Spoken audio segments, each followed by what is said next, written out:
जिंदगी के 30 सेकंड निकालिए और ये वीडियो देखिए। वीडियो में आपको एक बच्चा रोता हुआ दिखता है। रोते रोते उसने सांस रोक ली। सांस रोकने की कुछ ही सेकंड्स बाद उसका शरीर टेढ़ा होने लग गया, जिसको ओपिस्थोटोनस बोलते हैं। बाद में उसके हाथ पैर में झटके आने लगे, जिसको खैंच बोलते हैं। और उसके थोड़ी देर बाद बच्चा पूरी तरह से अनकॉन्शियस यानी कि बेहोश हो गया। इसको ब्रेथ होल्डिंग स्पेल बोलते हैं। और जब माँ बाप ऐसा एपिसोड देखते हैं तो बहुत ही डर जाते हैं। 5% तक के बच्चों में ब्रेथ होल्डिंग स्पेल्स के एपिसोड्स होते हैं। मैं हूं आपका डॉक्टर फ्रेंड डॉक्टर निमेश, और आज हम ब्रेथ होल्डिंग स्पेल्स के बारे में ही बात करेंगे। जानेंगे कि ये कैसे बच्चों को होता है, क्यों होता है, आपके सामने अगर किसी बच्चे को ऐसा एपिसोड होता है तो क्या करना है, और अगर आपको हो जाता है तो फिर से ऐसे एपिसोड ना हो उसके लिए आप क्या कर सकते हो।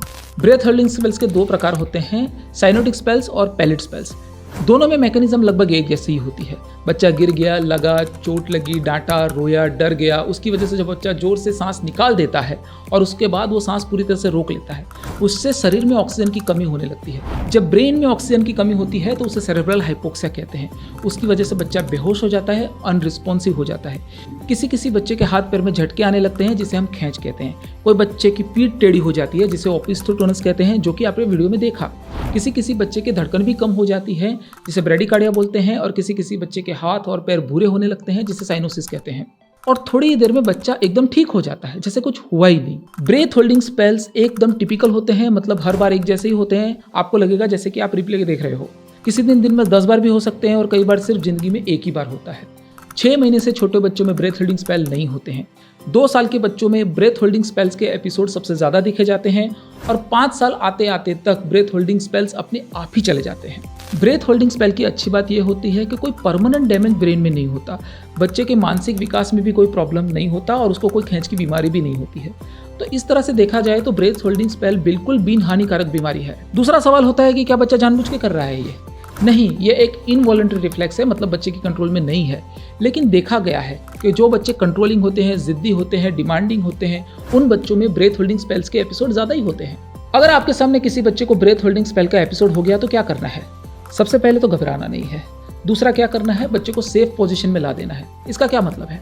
अगर बच्चा पानी के अंदर है तो उसको पानी के बाहर निकाल दिए, क्योंकि वो डूब सकता है। अगर बच्चा रोड पे खेल रहा है तो उसको वहाँ से हटा दीजिए, क्योंकि किसी के साथ उसका एक्सीडेंट हो सकता है। मुंह में अगर कुछ पड़ा है तो उसको निकाल दीजिए, क्योंकि वो सांस में जा सकता है। तीसरा, उसकी मुंह पे फूंक मार सकते हो। क्या नहीं करना है? कुछ लोग बच्चे के मुंह पे पानी डाल देते हैं, बच्चों को माउथ टू माउथ रेस्पिरेशन देने लगते हैं, CPR देने लगते हैं, बच्चे को उल्टा लगा देते हैं। ये सब चीज़ें अच्छे से स्टडी नहीं हुई है और उसका कोई बेनिफिट देखा नहीं गया है, तो कृपया ऐसा ना करें। अगर किसी बच्चे को ब्रेथ होल्डिंग स्पेल्स आते हैं तो उसके माँ बाप को क्या समझाना चाहिए? सबसे पहला तो घबराना नहीं है।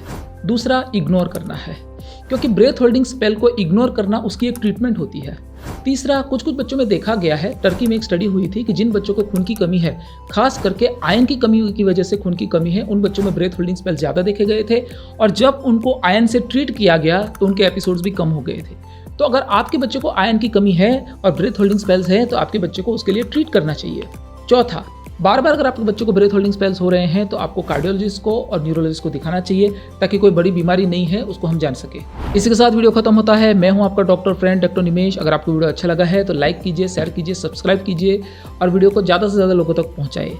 अगर आपका कुछ सवाल है, कुछ पूछना चाहते हैं तो यहीं वीडियो के नीचे पूछे। मेरे पर्सनल नंबर पे या हॉस्पिटल के नंबर पे कमेंट करने का या सवाल पूछने का कोई मतलब नहीं है।